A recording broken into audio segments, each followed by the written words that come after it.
أعوذ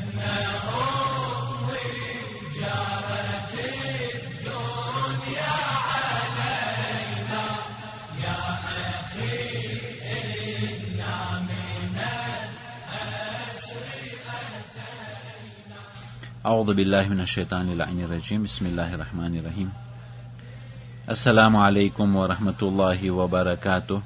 આપણા મૌલાએ કાયનાત અમીરુલ મુઅમિનીન અલી ઇબ્ન અબી તાલિબ અલૈહિસ્સલાતુ વસ્સલામ ફરમાવે છે, અને હદીસ નંબર 18 નહજુલ બલાગા ફરમાવ્યું, અલ કલામુ ફી વસાqiકા મા લમ તતકલ્લમ બિહ ફઇઝા તકલ્લમત બિહી સિરત ફી વસાqiહી, કે એ શખ્સ તારા કલામ તારા કબજામાં છે, તું એ કલામનો મૈત્ર છો, તું એ કલામનો સરદાર છો, તું એ કલામનો માલિક છો, જ્યાં સુધી કે તું તે કલામને ન કહ્યું હોય, પણ જ્યારથી તારા જબાનથી તે કલામ નીકળી ગયા તો પછી તું તે કલામનો એસ્ક્લાવ બની જઈશ.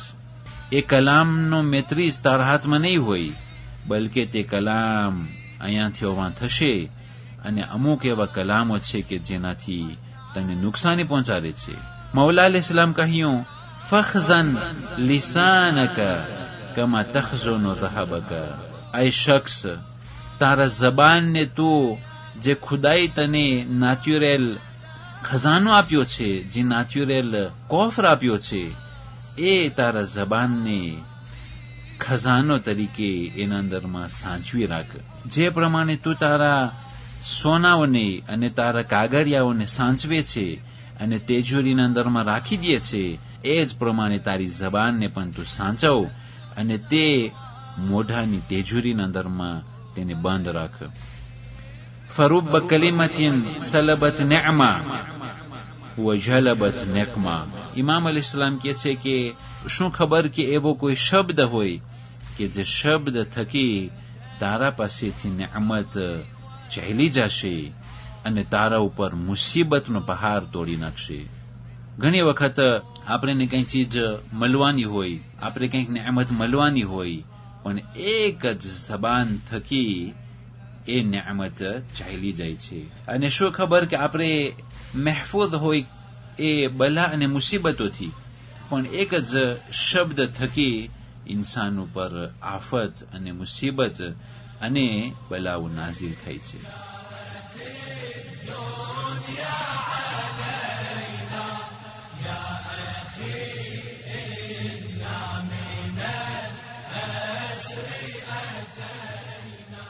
ઓગણત્રીસ રબીઉલ આખર આજની તારીખોમાં ખાલિદ ઇબ્ન વલીદ હલાક થયો. એ ખાલિદ બિન વલીદ તે છે કે ઓહદની લડાઈમાં જ્યારે 50 જણા એ પહાડ ઉપરથી ઉતરી ગયા, ત્યારે ખાલિદ બિન વલીદ તે પહાડના પછવારેથી હુમલો કરે છે, કે જે હુમલાના કારણથી પૈગંબર જખમી થાય છે અને જનાબે હમઝા અને બાકીના અસહાબો શહીદ થાય છે.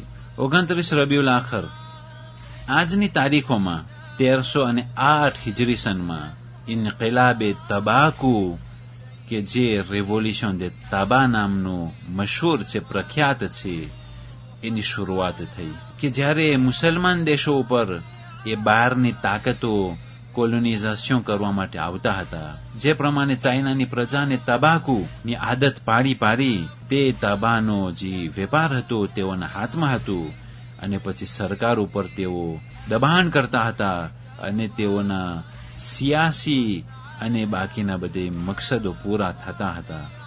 એ જ પ્રમાણે કંપની દે ઝેન્દ પણ ખોલવામાં આવી હતી, કે જેનું રહેઠાણ ઇન્ડિયામાં હતું, અને ઈરાન, ઇરાક અને બાકીના મુસલમાન દેશોના અંદરમાં તાબાનો વેપાર જોરશોરનો તેઓ હલાવતા હતા. અગર જો આ વસ્તીને તબાકુની આદત પડી જાય તો પછી તે તબાકુના કંટ્રોલથી બાકીની બધી ચીજો તેઓ મેળવી શકે. પણ સામર્રા ખાતે એક જબરદસ્ત અને મહાન મરજે તકલીદ, કે જે આપણા ફહેરિસ્તે મરજઈયતના અંદરમાં તેનું નામ છે આયતુલ્લાહ અલ ઉઝમા મિર્ઝા સૈયદ હસન શિરાઝી સાહેબ, કે જેને મુજદ્દિદ કબીર કહેવામાં આવે છે.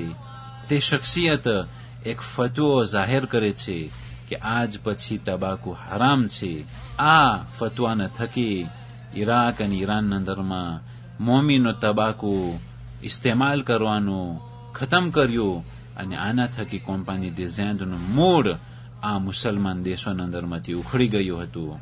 આ સૈયદ હસન શિરાઝી તથા સૈયદ જમાલુદ્દીન અફઘાની આ બંને આ ઇન્કિલાબના અંદરમાં બહુ જ મોટો હિસ્સો લીધો હતો.